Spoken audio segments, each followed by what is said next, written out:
Et salut tout le monde, bienvenue sur ma chaîne Lorenzo High Tech. Aujourd'hui on va parler de smartphones de la marque Poco. Le modèle que je vais vous parler aujourd'hui, c'est le Poco F3, le deuxième smartphone qui a été annoncé juste après le Poco X3 Pro. D'ailleurs j'ai déjà fait la vidéo, si vous l'avez toujours pas vue, je vous invite à aller la regarder. Mais avant de commencer la vidéo, si vous n'êtes toujours pas abonné à ma chaîne YouTube, abonnez-vous, elle est 100% high tech. N'oubliez pas d'activer la petite cloche de notification pour être alerté lorsque je publie une vidéo. Ou sinon ma page Instagram Lorenzo High Tech, je donne souvent des informations, des promotions, tout ça en story. Et maintenant, c'est parti. Du coup, comme je vous l'avais dit dans la précédente vidéo, Poco, je trouve que cette année, on fait vraiment très fort avec le Poco X3 Pro et ce Poco F3 pour ma part, c'est vraiment mon coup de cœur. Il est encore plus intéressant par rapport au précédent modèle que je vous ai parlé. Vous allez comprendre tout de suite pourquoi. Alors, rentrons dans le design. Il ressemble énormément au smartphone précédent. Il est très joli. On a presque un écran bord à bord, borderless.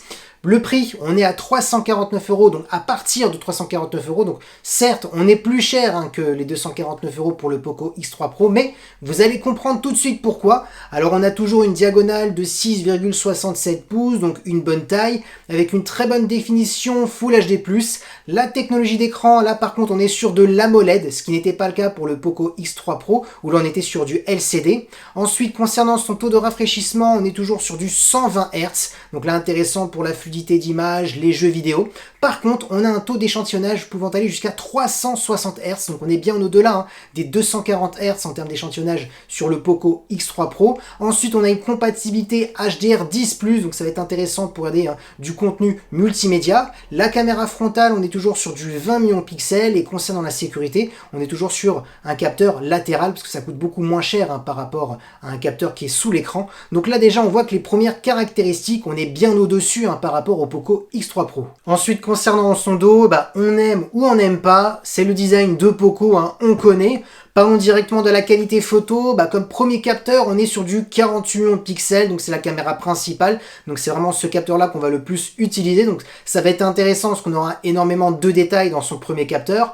Ensuite, on a un ultra grand angle pour faire des photos à plan large. Là, on est toujours sur du 8 millions de pixels. Et ensuite, comme troisième capteur, c'est un macro. On est sur du 5 millions de pixels pour faire des photos d'objets ultra près. Et concernant la vidéo, on est en 4K 30 images par seconde, comme le smartphone précédent. Donc là, on a quand même de bonnes caractéristiques pour son tarif. Parlons maintenant de performance, et c'est là où ça m'a encore plus bluffé par rapport au Poco X3 Pro, déjà qui était intéressant avec le Snapdragon 860. Là on a 6 ou 8 Go de RAM et on a carrément le Snapdragon 870 qui est encore un processeur bien au-dessus du 860, donc un processeur très polyvalent pour les jeux vidéo, les applications gourmandes. En plus on a la 5G, ce qui n'était pas le cas sur le smartphone précédent où c'était que de la 4G, donc encore un point positif par rapport au smartphone précédent pour un prix qui n'est pas tellement élevé par rapport au Poco X3 Pro. En plus, on a toujours un système de refroidissement pour les jeux vidéo, pour pas avoir de baisse de performance lorsque le smartphone surchauffe. On aura toujours 128 ou 256 Go en interne. En plus, ce qui est intéressant, c'est qu'on a toujours un son stéréo, mais avec la certification Dolby Atmos. Donc ça va être intéressant pour, bien entendu, regarder du contenu qui est compatible Dolby Atmos pour avoir une meilleure immersion. Je rappelle, à 349 €, ça commence vraiment à être très très intéressant.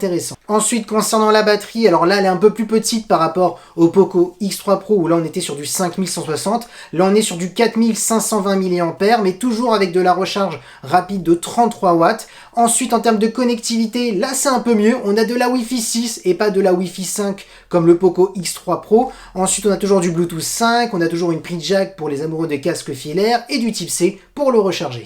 Du coup, ça y est, c'est la fin de vidéo. Le petit bilan de ce smartphone, j'ai envie de dire, il n'y a que des points positifs. Déjà, le Poco X3 Pro, que je vous ai parlé dans la précédente vidéo, j'ai dit que du bien de ce smartphone parce que pour un tarif à partir de 249 €, c'est vraiment très intéressant la configuration que propose ce smartphone.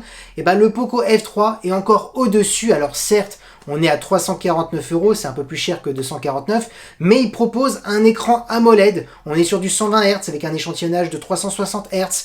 On a quand même un bon processeur, le Snapdragon 870 qui est bien au-dessus du 860. On a la 5G, ce qu'on n'avait pas le cas sur ce smartphone précédent, on était sur de la 4G. De la photo sera plutôt correcte pour poster sur les réseaux sociaux, de la vidéo 4K en 30 images par seconde, donc il y a quand même une bonne configuration, un système de refroidissement pour les jeux vidéo. On est un peu plus au-dessus par rapport au Poco X3 X3 Pro. Donc pour ma part, ce Poco F3 est vraiment très intéressant pour son tarif. Donc pour quelqu'un qui a moins de 400 € de budget, bah, celui-ci sera parfait. Quelqu'un qui est en dessous des 300 €, bah, le Poco X3 Pro aussi sera parfait à 249 €. Donc là, pour ma part, ces deux smartphones vont vraiment faire mal à la concurrence, à moins que la concurrence, bien entendu, réagisse, parce qu'il y a encore pas mal de smartphones qui vont sortir dans ces milieux d'année. Donc voilà, on va voir qu'est-ce qui va se passer chez les concurrents, parce que si les concurrents ne réagissent pas, pour ma part, quelqu'un qui n'a pas de gros budget, qui veut vraiment juste des bonnes performances et un bon petit photophone, bah, ces deux smartphones-là suffisent largement. Et voilà, la vidéo est terminée, j'espère qu'elle vous a plu. Si c'est le cas, n'oubliez pas le petit pouce like, de vous abonner sur cette chaîne YouTube et d'activer la petite cloche de notification pour être alerté lorsque je publie une vidéo. Ou sinon ma page Instagram Lorenzo High Tech, je mets souvent des informations, des promotions, tout ça en story. Et maintenant je vous dis à très bientôt.